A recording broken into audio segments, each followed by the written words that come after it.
And moving on to our final story. 5 more people have been arrested in France over the daring jewel heist at the Louvre Museum in Paris. The daylight robbery, worth over $100 million, exposed serious security lapses at the world's most visited museum, and the jewels are still missing. On Thursday, police arrested suspects in coordinated raids across Paris and its northern suburbs. Prosecutors said one suspect was identified through DNA found at the scene. Investigators said seized phones and devices may help trace the stolen jewels. Yes, I'm confirming it.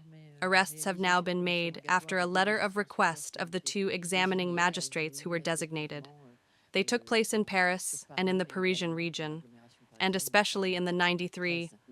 One of them were indeed one of the targets of the investigators because we had traces of his DNA that links him, we think, to the theft that has been committed. This comes as last weekend 2 other suspects were also arrested, and both partially admitted involvement. A 34-year-old Algerian national was detained while trying to board a flight to Algeria. A second suspect, aged 39, who was already under judicial supervision in another case, was also taken into custody.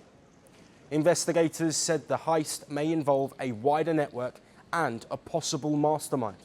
Many in France praised the quick arrests, calling the police response swift and effective. It's very quick. Either they were known or they've seen the CCTV footage in there, like we said. You know, the police must have gone back a week or so because they must have been inside looking, having a look to see where they're going to get in, how they're going to do it.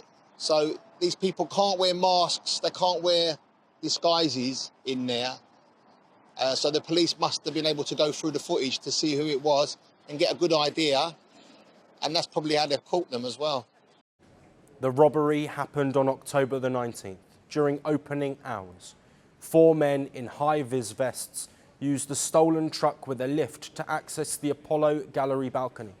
They cut open display cases with power tools and escaped with the jewels in minutes. After the heist, the Louvre moved its most valuable jewels to a secure vault at the Bank of France. France's Justice Minister said security systems failed, while President Emmanuel Macron urged faster security upgrades at the museum.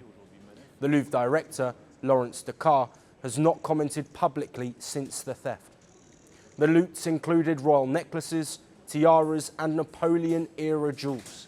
Police said the jewels may be broken up, the precious stones may have been recut, and the gold could have been melted to hide its origin, this making recovery extremely difficult.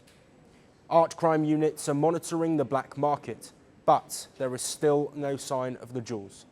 This is not the first high-value theft in France, nor the first security scare for the Louvre. Recent robberies at Paris's Natural History Museum and the museum in Limoges have raised fresh concerns about cultural security. And even as the Louvre investigation continues, France saw another major robbery just yesterday. 6 armed suspects using military-grade weapons and explosives attacked a gold refining lab in Lyon, injuring 5 employees. The investigation is ongoing as police search for the missing jewels and any mastermind behind the Louvre heist. Authorities said more arrests may follow as digital evidence is analysed. The Louvre robbery is now one of Europe's most significant museum heists in recent memory and has triggered a nationwide security review. Want the facts? The latest developments? News that gets straight to the point. Well, we've got all 3 just for you. This is Firstpost Live, a brand new show, your window into what really matters. Don't miss it.